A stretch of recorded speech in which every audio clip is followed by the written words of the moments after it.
The Osees SORCS 80 album review. Let's chat about it. Hey friends, what's going on? John here from What's Spinning, here tonight to chat about this latest album from the long-running California-based garage psych outfit, the Osees. Truly one of my favorite bands of all time. I mean, growing up, my teenage years were all about, the California psych and garage scene, and the Osees were a huge part of it. At the time, I felt like everything that the band had done between the Master's Bedroom and the Drop album was pretty freaking spotless. I genuinely thought that the band could do no wrong. Now, around the time of the Mutilator Defeated at Last record, I felt like the band was getting ready for a revamp to enter into the next phase in their musical careers, which they absolutely did. Over the next few years, we got the Weird Exits album, the Orc album, also the Smoke Reverser album, which I loved all of them. Now, in the years since, however, I personally have been a little bit more wishy-washy with the band. They started dropping albums like A Protein Thread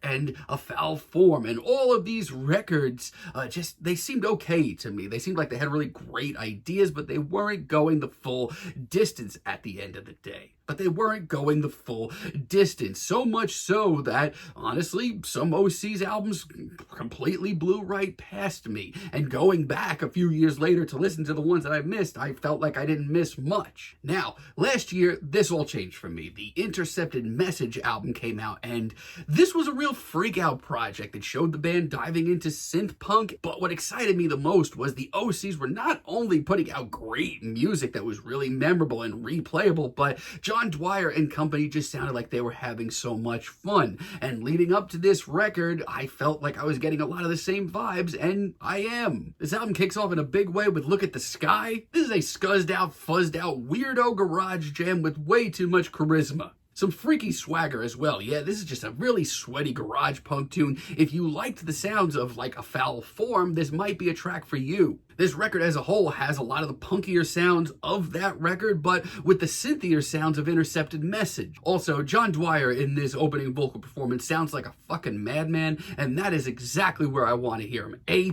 Also, really love Pixelated Moon. The groove that the band locks in on here is absolutely money. It's just so freaky and weird, but it has that overt joyousness of their early days. It's synthy, it's punky, it's freaky, but it's also pretty inviting for the most part. It's really easy to get into. We also have Drug City, and how is it that this is like the 28th Osees project, and John Dwyer has not wrote a track called Drug City yet is beyond me. And on top of that, it's one of my favorite deep cuts here. I love the synthy groove and the immense swagger on display once again. It's maybe not as explosive as I like, but it still does have a lot of the Krautrock vibes that we got on albums like Orc. I absolutely love also the Gorilla as well. This is just so freaky and groovy, and John Dwyer once again brings his charisma to the table. It's honestly really funky. The bass groove is great. The cosmic synths back it up nicely. And they really work this track. It's over 4 minutes and it's the longest track here, but it's really, really well done. You just might need a shower after it. Blimp is really great too. I mean, I absolutely adore this track. There is a bulkiness to this riff that is just so,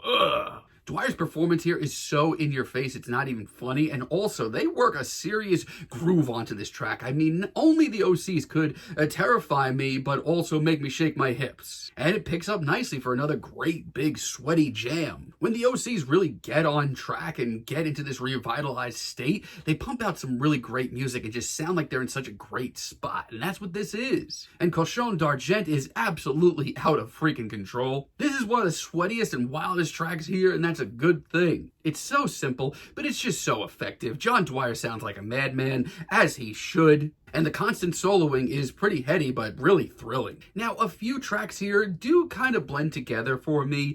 Termination Officer is definitely one of them. It's just not the best example of their sounds. A little too wishy-washy for me. This, to me, sounds like they are trying to incorporate so much of their last, 6 records into one track. But it's not interesting or spicy, and John Dwyer doesn't really sound exactly interested in it either. And for my money, I think Lear's Ears is the worst track here. Look, go back in the Osees discography. They have so many great, slow, burning, more dreary, intense tracks. And don't get me wrong, the bass groove on this track, it's not terrible. But none of the members of the band here sound remotely as interested in this as they do with other tracks here, and it just really falls apart. Outside of that, for just a true blue, sweaty garage punk record, I mean, if you want to let your freak flag fly, pump this loud. Cassius, Brutus, and Judas is nothing short of a freaky flex. I've enjoyed it since it dropped as a single. I love the frantic, manic energy of this cut.